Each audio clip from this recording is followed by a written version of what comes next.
Hello दोस्तों, स्वागत है आप सभी का फिर से एक बार ओपन लैब स्टडी में। तो दोस्तों आज बात करने वाले हम लोग सेट नंबर 3 की। ठीक है, 2 सेट ऑलरेडी कर चुके हैं। 1 से 25 तक इस वीडियो में हम लोग क्वेश्चन देखने वाले हैं। काफ़ी सिलेक्टेड क्वेश्चंस हैं जो कि अभी पूछे जा रहे हैं। साइंस के क्वेश्चंस और आगामी ग्रुप डी के एग्जामों के लिए पूछे जाएंगे, उन्हीं से रिगार्डिंग यहाँ पे क्वेश्चन बनाए गए हैं। सारे सिलेबस को देखिएगा अच्छे से, तभी आपको अब पता चल पाएगा। ठीक है, तो यहाँ पे ज़्यादा क्वेश्चन तो पूछे नहीं जा रहे, लेकिन ग्रुप डी में 30 क्वेश्चन पूछे जाएंगे ज़्यादा से ज़्यादा साइंस का, जो कि बहुत ही इंपॉर्टेंट है आपके लिए, और यहाँ से कवर हो जाएगा। तो आप लोग अच्छे से देखिएगा इसको। ठीक है, चलिए क्लास को स्टार्ट कर लेते हैं। आज की क्लास में जो क्वेश्चंस है सारे अच्छे लेवल के क्वेश्चंस हैं। मैंने सारे क्वेश्चन सेलेक्टेड और अच्छे लेवल के लिए हैं। बहुत जगह से क्वेश्चन उठाने के बाद में ये क्वेश्चन हमें मिला है, ताकि आप लोगों को मैं बता पाऊँ कि एग्जाम के रिगार्डिंग किस प्रकार के क्वेश्चन पूछे जा रहे हैं। चलिए, मेरा पहला क्वेश्चन है कि कार्बन डाइऑक्साइड जल में घुलकर कौन सा अम्ल बनाता है। तो कार्बन डाइऑक्साइड जल में घुलकर हमेशा ही H2O CO3 प्लस जल बनाता है, याद रखिएगा। यहाँ पे अम्ल जो बनाता है, यहाँ पे हाइड्रोजन कार्बन डाइऑक्साइड मिलकर बनाता है कार्बन डाइऑक्साइड। ठीक है, कार्बन डाइऑक्साइड जल में जब मिलेगा तो हाइड्रोजन मिल जाएगा, जल हाइड्रोजन में परिवर्तित हो जाएगा और कार्बन डाइऑक्साइड तो रहेगा ही रहेगा।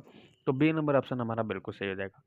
अगला यहाँ पे है कि थर्मोकोल किससे बनाया जाता है। ध्यान रखिए, थर्मोकोल किससे बने। थर्मोकोल का मतलब जानते हैं ना, फोम जो देखे होते हैं, जिसको हम लोग फोम कहते हैं, जिसको काट कर कुछ बनाते हैं, डिजाइन वगैरह, बहुत सारे कामों में लेते हैं उसको, उसी को कहते हैं। तो यहाँ पे उसका आंसर क्या होता है, पॉलीस्टाइल पॉलीएस्टराइन को ही आपको थर्मोकोल बनाया जाता है। बी नंबर ऑप्शन हमारा बिल्कुल सही हो जाता है। ठीक है, इसको ध्यान रखिएगा।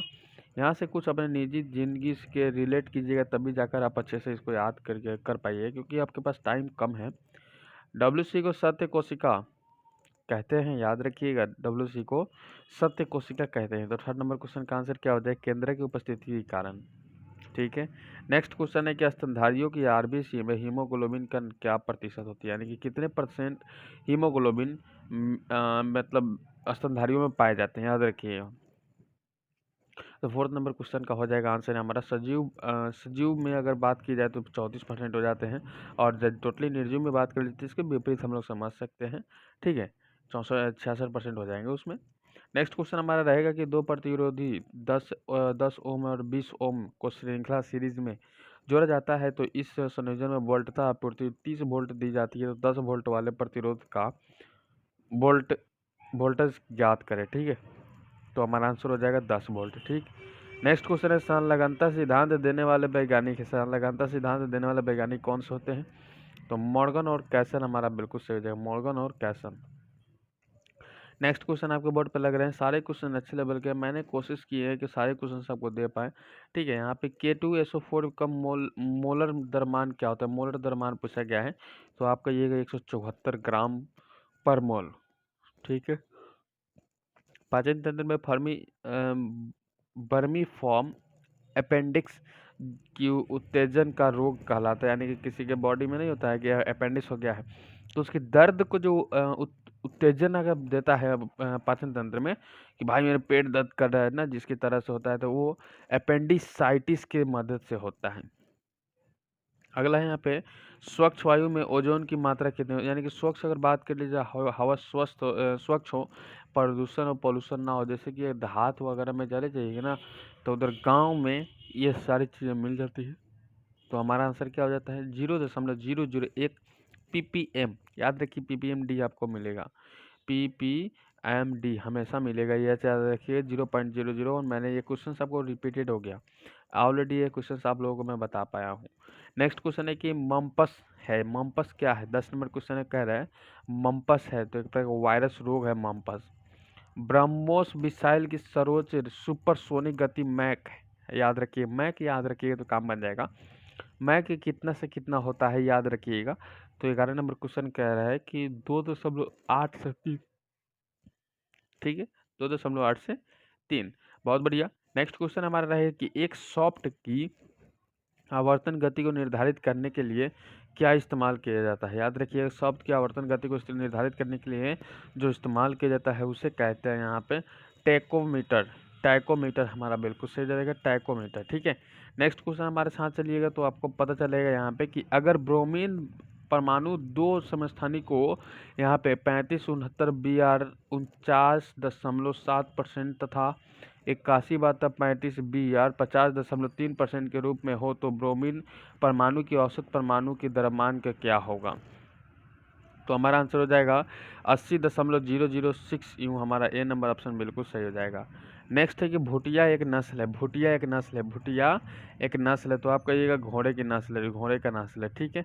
नेक्स्ट क्वेश्चन देखते हैं, यहाँ पे आपके बोर्ड पे लगा हुआ है। अगला प्रश्न आपके बोर्ड पे लगा हुआ है कि 1 लीटर जल में अणुओं की संख्या क्या होती है?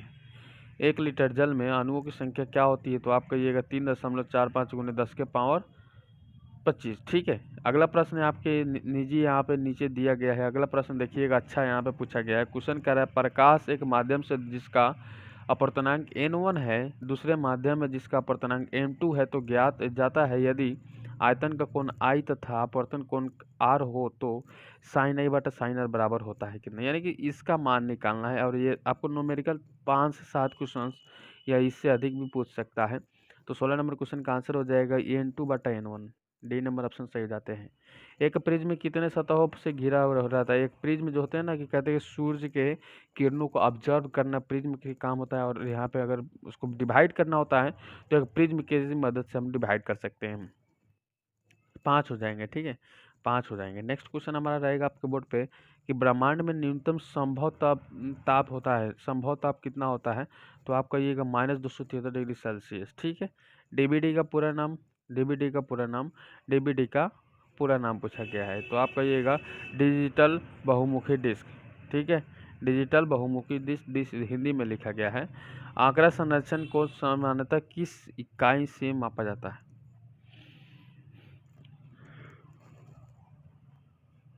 हाँ हाँ, बोलिए, ठीक है। तो आपका आंसर क्या हो जाता है यहाँ पे? बीट्स प्रति सेकंड, बीट्स प्रति सेकंड, हमारा ये नंबर ऑप्शन बिल्कुल सही हो जाता है। नेक्स्ट क्वेश्चन हमारा रहेगा आपके बोर्ड पे। यहाँ पे क्वेश्चन कह रहा है कि आमतौर पर वर्णतः कलर ब्लाइंडनेस क्या है?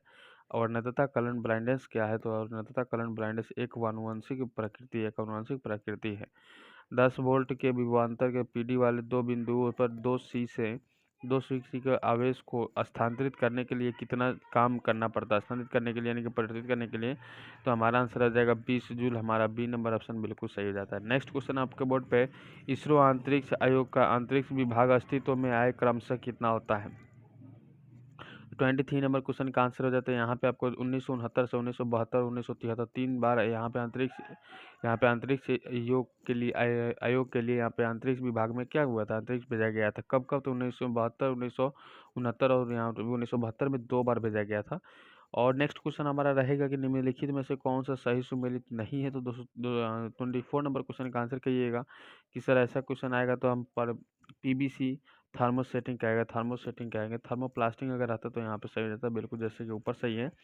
नेक्स्ट है हमारा कि निम्नलिखित में से कौन विस्फोटक पदार्थ नहीं है? यहाँ पे विस्फोटक पदार्थ नहीं की बात की जा रही है, तो इनमें से कौन सा जो कि विस्फोटक पदार्थ नहीं है? तो एक ऑप्शन को छोड़कर बाकी सारे विस्फोटक पदार्थ, जैसे कि टेट्रासाइक्लिन, यहाँ पे जो विस्फोटक पदार्थ नहीं है, बाकी सारे जितने ऑप्शन दिए गए विस्फोटक पदार्थ के रूप में आने जाते हैं।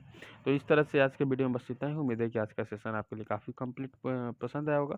अगर वीडियो पसंद है तो लाइक कर दीजिएगा, शेयर नहीं किए तो शेयर कर दीजिएगा, सब्सक्राइब नहीं किए तो कर लीजिए, और बेल आइकन को प्रेस कर लीजिए नोटिफिकेशन पाने के लिए।